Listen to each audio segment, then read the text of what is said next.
हाँ, जो मैंने पढ़ाया पढ़ा आप लोगों ने।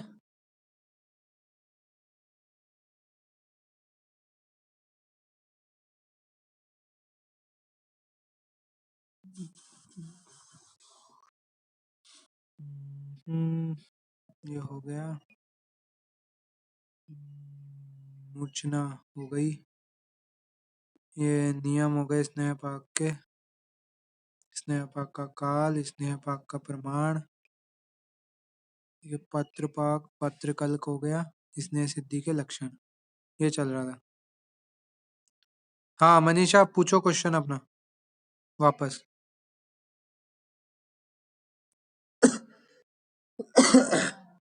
मनीषा, आवाज आ रही है? मैं स्क्रीन विजिबल है?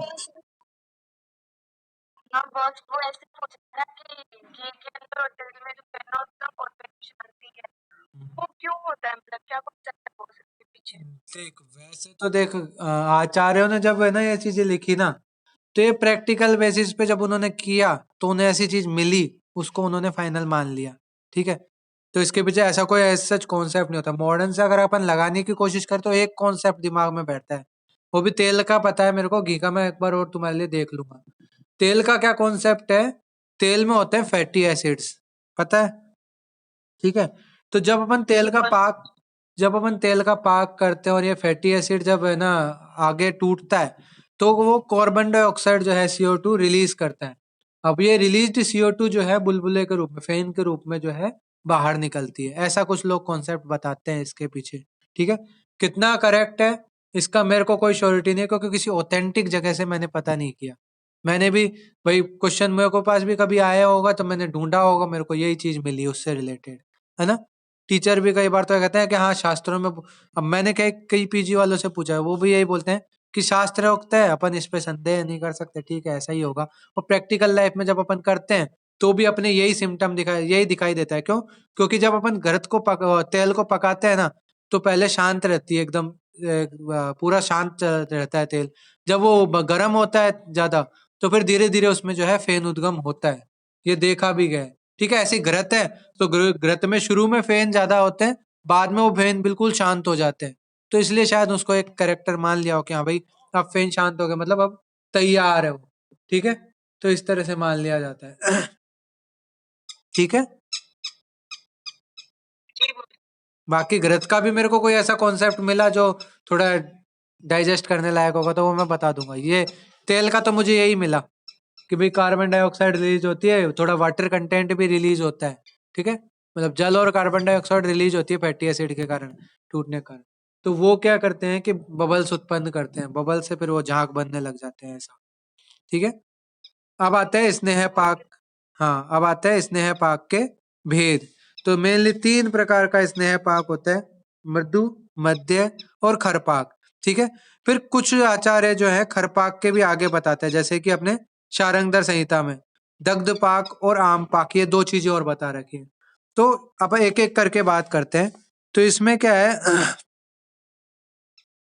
स्नेह पाकस त्रिधा गेयो मृदुर मध्य खरस्तथा तुल्य कलकेन निर्यासे भेषजानां मृदु स्मृतम संयाव एव निर्यासे मध्य में दर्वी विमुंचति शीर्यमाणे तो निर्यासे वर्तमाने खरस्तता। ये यहाँ पे एक इम्पोर्टेंट बात यहाँ लाइनें बता रखी है। ठीक है, ये चरक संहिता में बताई हुई लाइन है। ठीक है, शारंगधर संहिता में इसमें उससे और अच्छा बता रखा है। आपको श्लोक अगर याद करना हो ना, शारंगधर संहिता का ही करना, मेरे हिसाब से तो वही ज्यादा बेटर है। ठीक है, तो चरक क्या बोलते हैं कि जब निर्यास के समान हो जाए, गोंद जैसा चिपचिपा सा हो जाए, ठीक है, तो उसको अपन मृदु पाक बोलते हैं। जब कल्क जो है औषध का वो गोंद जैसा चिपचिपा सा सेमी लिक्विड टाइप का हो जाए, तो उसको अपन क्या बोलेंगे?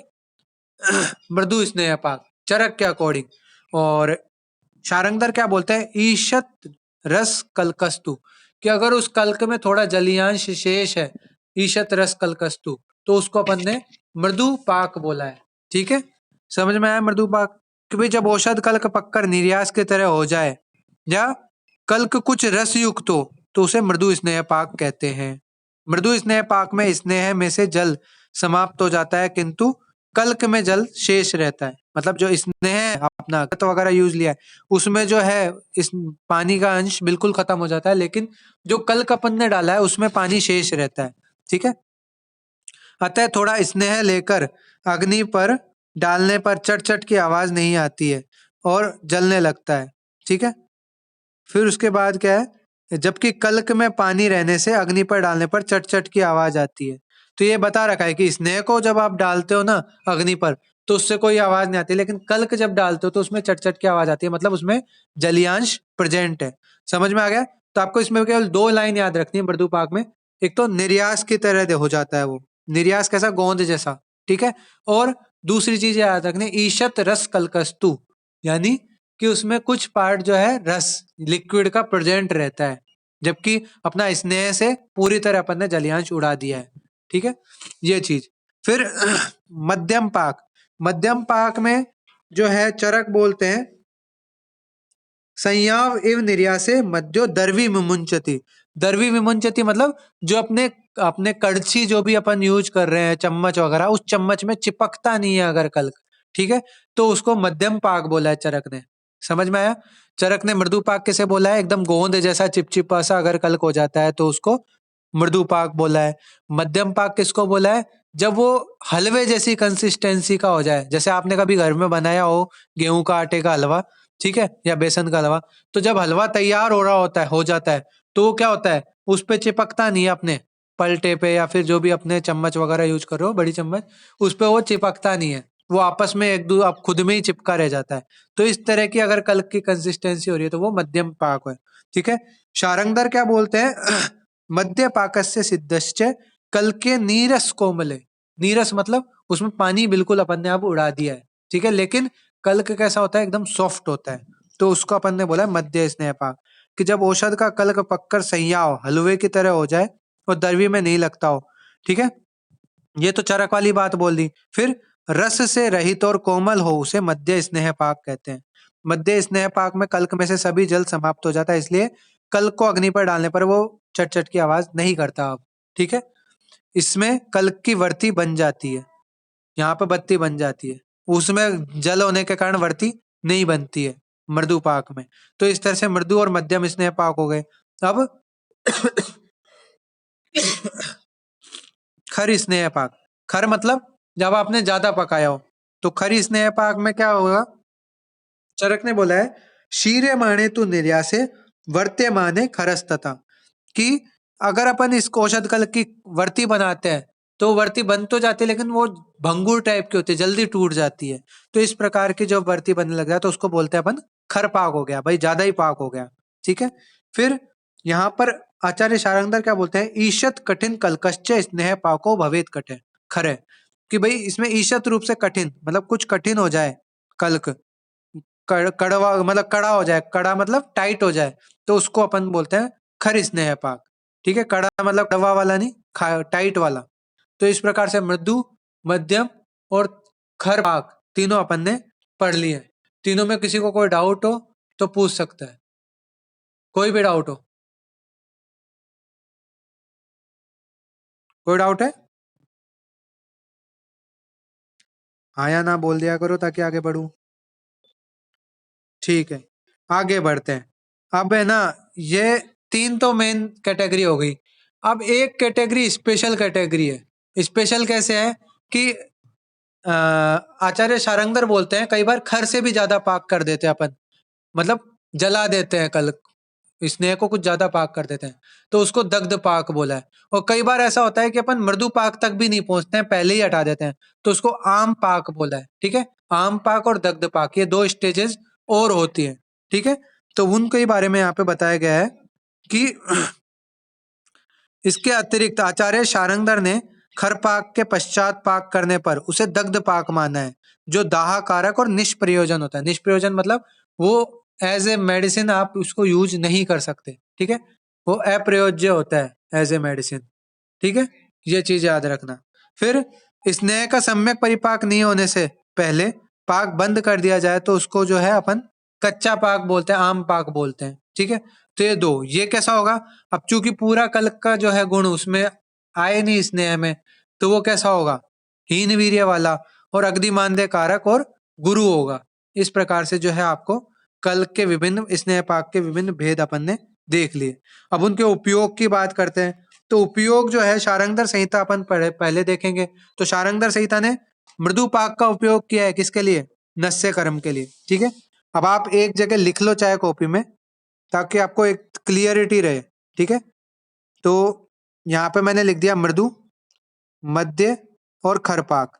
ठीक है, यहाँ पे शारंगधर लिख रहा हूं और यहाँ चरक लिख दिए। इस तरह से आप लिख लो कॉपी में। शारंगधर ने मृदुपाक कहाँ बताया? नस्य में, मतलब मृदुपाक की तेल का प्रयोग नस्य में बताया। ठीक है, मध्यपाक का कहाँ बताया? पान और बस्ती में। ठीक है, पान और बस्ती में मध्यपाक का प्रयोग बताया। और खरपाक का बताया अभ्यंग के लिए। ठीक है, तो ये बताया है शारंगधर ने, नस्य मृदुपाक, पान और बस्ती मध्यपाक और अभ्यंग का खरपाक। ये किसने बताया है? आचार्य शारंगधर ने। ठीक है, चरक का भी ऑलमोस्ट यही मत है। इसके अलावा एक मत जो है सुश्रुत संहिता का भी है, सुश्रुत के अकॉर्डिंग। तो सुश्रुत जो है मृदुपाक को बताते हैं पान के लिए, पान और भोजन के लिए। ठीक है, मतलब इंटरनल ग्रहण करने के लिए मृदुपाक को। मध्यपाक को नस्य और अभ्यंग के लिए बताते हैं। ठीक है, नस्य अभ्यंग मृदुपाक में। और खरपाक को बताते हैं बस्ती व कर्ण पूरण के लिए। कर्ण पूरण, ये आप याद रख लेना। तो फिर बता रहा हूं कि मृदुपाक को आचार्य शारंगधर ने नस्य में बताया है, जबकि सुश्रुत ने बताया पान और भोजन के लिए। मध्यपाक को आचार्य शारंगधर ने पान और बस्ती के लिए बताया है, जबकि अपने सुश्रुत ने कहा के लिए बताया है? जो है नस्य और अभ्यंग के लिए। ठीक है, और खरपाक को शारंगधर ने बताया अभ्यंग के लिए, जबकि सुश्रुत बताता है बस्ती और कर्ण पूरण के लिए। तो ये डिफरेंस है, प्री पीजी में आपके काम आ सकते हैं, यहाँ तो नहीं आएंगे। खैर, यहाँ तो आपको सिर्फ शारंगधर वाला याद करना है। बट फिर भी अगर आप अभी से थोड़ा बहुत देखने लगेंगे चीजें, तो चीजें आपको फ्यूचर के लिए ईजी रहेंगी। ठीक है, तो ये इस तरह से इसके उपयोग हो गए। अब एग्जाम्पल्स हैं। एग्जाम्पल्स में आपको घटक द्रव्य आपको सबके याद करने पड़ेंगे। अभी मेरे पास कोई ट्रिक इनकी अवेलेबल है नहीं। ठीक है, ट्रिक हो मिलेगी मेरे को तो मैं ग्रुप में डाल दूंगा। ठीक है, तो यहाँ पे क्या है? त्रिफला घृत। तो त्रिफला घृत में घटक द्रव्य सबसे पहले, आप कोई भी जैसे घृत पूछे तो उसमें आपको पॉइंट लिखना है। पहले घटक द्रव्य, फिर उसके बाद निर्माण विधि, फिर उसके बाद उसके उपयोग और मात्रा और अनुपात। ये 4-5 पॉइंट है जो आपको लिखने हैं। ठीक है, तो सबसे पहले घटक द्रव्य लिख लोगे कि भाई इसमें त्रिफला क्वाथ लिया है, वासा, भृंगराज, स्वरस और बकरी का दूध यहाँ पे काम में लिया है। ठीक है, फिर उसके बाद जो है यहाँ पे अन्य द्रव्य जैसे कल्क द्रव्य बता रखे हैं, यहाँ पे द्रव द्रव्य बता रखे हैं। तो ये आपको याद करना है कि भाई कल टोटल द्रव्य यहाँ पे ये द्रव द्रव्य हो गए, फिर कल्क द्रव्य हो गए, फिर जो है इसमें स्नेह कौन सा काम में लिया है? गोघृत काम में लिया है। तो इस तरह से तीनों कैटेगरी के अपने द्रव्य हो गए घटक द्रव्यों में। निर्माण विधि वही है, गोघृत डालकर गरम गरम किया, मूर्छित गोघृत डालकर, फिर उसमें जो है थोड़े से वो कल्क ऐड कर दिए, फिर जो चार सारे जो द्रव भाग था उनको ऐड करके और नीरस होने तक, यानी पानी पूरा उड़ने तक उसका पाक करते रहेंगे। जैसे ही वो पूरा हो जाएगा, स्नेह सिद्धि के लक्षण अपन को दिखने लग जाएंगे, तो उसको चूल्हे से उतार कर और उचित पात्र में सुरक्षित रख देंगे। ठीक है, इस प्रकार से इसकी निर्माण विधि है, जो सामान्य आपको बहुत इजी है नंबर पाना। क्यों? क्योंकि आपको केवल सामान्य निर्माण विधि लिखनी है, बस आपको कंटेंट और उपयोग याद होने चाहिए सबके। ठीक है, तो वही है आपको त्रिफला घृत का अगर आपको कंटेंट और उपयोग याद है, तो निर्माण विधि तो जो सामान्य निर्माण विधि है क्या है कि पहले एक पात्र में अपन ने स्नेह लिया, उसमें गर्म कर दिया पूरा, फिर उसमें जो है कल्क ऐड कर दिया धीरे धीरे करके हाथ से उतार के, फिर बाद में उसमें द्रव ऐड करके और निर्द्रव होने तक मंदाग्नि पे पाक करते रहो। और वो पाक 1 दिन तक, 2 दिन तक, 5 दिन तक, 7 दिन तक, वो औषधि कल्क और आपने द्रव्य डाले उसके ऊपर डिपेंड करेगा। ठीक है, इस तरह से आपको तैयार हो जाएगा। त्रिफला घृत के उपयोग यहाँ पे क्या बता रखे हैं भाई? रात्रि अंधता, ठीक है, नकुलांध्य, नेत्रकंडु, पिल्ल रोग, नेत्र स्राव। अपन जानते हैं त्रिफला आंखों के लिए बहुत अच्छा होता है। तो अक्षि से रिलेटेड नेत्र रोग जितने भी है, ऊर्ध्व जत्रुगत रोग जितने भी है, उनमें ये एक अच्छा काम करने वाला होता है। तो वही रोग आपको लिखने हैं। अनुपान में मिश्री युक्त गोदुग्ध हो गया। ठीक है, 4 से 6 बूंद इसके नस्य के लिए प्रयोग करनी है और पान के लिए 1 पल। और व्यवहार के लिए अपन इसमें 20 ग्राम तक अपन इसको प्रयोग में लेते हैं। 1 पल बहुत ज्यादा मात्रा हो जाती है, इतना आज की डेट में ले नहीं सकते, तो लगभग आधी मात्रा, आधा पल अपन करीब प्रयोग करते हैं। ठीक है, तो इस प्रकार से अपने त्रिफला घृत भी कंप्लीट हो गया। अगला आता है ब्राह्मी घृत। ब्राह्मी घृत में ब्राह्मी स्वरस इसका द्रव है। ठीक है, गोघृत इसमें एज ए स्नेह द्रव्य है। कल्क द्रव्य में 4 कंटेंट है, ब्राह्मी, कुष्ठ, वचा और शंख पुष्पी, इनका कल्क बना के जो है करना है। निर्माण विधि वही सामान्य निर्माण विधि है, गोघृत गर्म करके कल्क डाला, फिर ब्राह्मी स्वरस डाल के, और जब तक पानी पूरा उड़ नहीं जाए तब तक उसको पाक करना है मंदाग्नि पे। फिर स्नेह सिद्धि के लक्षण चेक करने, अगर स्नेह सिद्धि के लक्षण प्राप्त हो रहे हैं तो उसको तैयार मान के और जो भी अपने पात्र है उसमें सुरक्षित स्टोर कर लेना है। ठीक है, ब्राह्मी घृत है तो स्मृति वर्धक होगा, उन्माद अपस्मार ग्रह बाधा नाशक होगा, ये आपको पता है। ठीक है, सॉरी। फिर अगला आता है नारायण तेल। ठीक है, ये कल मैं 5 मिनट की एक स्पेशल क्लास लेके, थोड़ा पहले लेके 5-10 मिनट की, ये मैं कल कंप्लीट कराता हूँ ना। आज तो अपना टाइम भी होगा, मेरे को थोड़ा अब खांसी भी ज्यादा उठी है ना। कोई डाउट है तो पूछ सकते हो आज जो पढ़ा है उसमें। और हाँ, इंस्ट्रूमेंट जो बचे थे ना, वो pill making machine, tablet making machine वगैरह, कैप्सूल फिलिंग मशीन, ये सारे इनके मैं रिकॉर्डेड लेक्चर आपको प्रोवाइड करा दूंगा, जैसे चार सूत्र वाले का कराया था।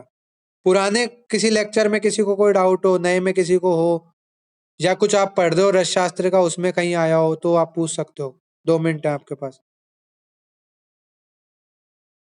नहीं तो क्लास एंड करते हैं। इसका भेज तो दिया ग्रुप में, एम के बोस ने भे, भेज रखा है, बस ये है स्नेह कल्पना नाम से नहीं है, पीडीएफ का नाम यहाँ पे है वैशज्य कल्पना नोट्स #3 ऐसे करके जो है, वो पीडीएफ इसी की है, स्नेह कल्पना की। स्नेह और संधान कल्पना है उसमें। ठीक है, पीडीएफ में। ठीक है, कल अपना स्नेह कल्पना कंप्लीट हो जाएगा, और कोशिश करूंगा संधान कल्पना में एक उसको छोड़ के, क्या बोलते हैं, एग्जाम्पल्स को छोड़ के सारा संधान कल्पना कल ही कंप्लीट करा दूं। हाँ बोलो।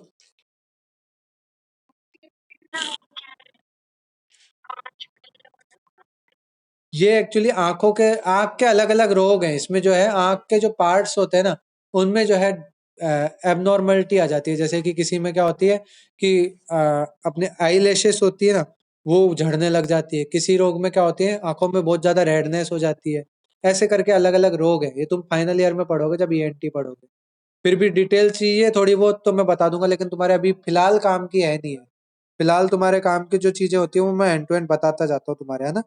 अभी वैसे भी एग्जाम आ रही है तो उतना टाइम है नहीं, और तुम्हारा सिलेबस भी कंप्लीट कराना है अब। सेकंड पार्ट के जो है वीडियो रिकॉर्ड करूंगा मैं। अब थोड़ी तबीयत पहले से ठीक है, अब बनाने शुरू कर रहा हूँ, रिकॉर्ड कर रहा हूँ खुद को, तो वो भी एक आध दिन में तुम्हारे डलने लग जाएंगे, है ना। एक दिन में। ठीक है, एंड करता हूँ क्लास। कल कंप्लीट हो जाएगा। हाँ,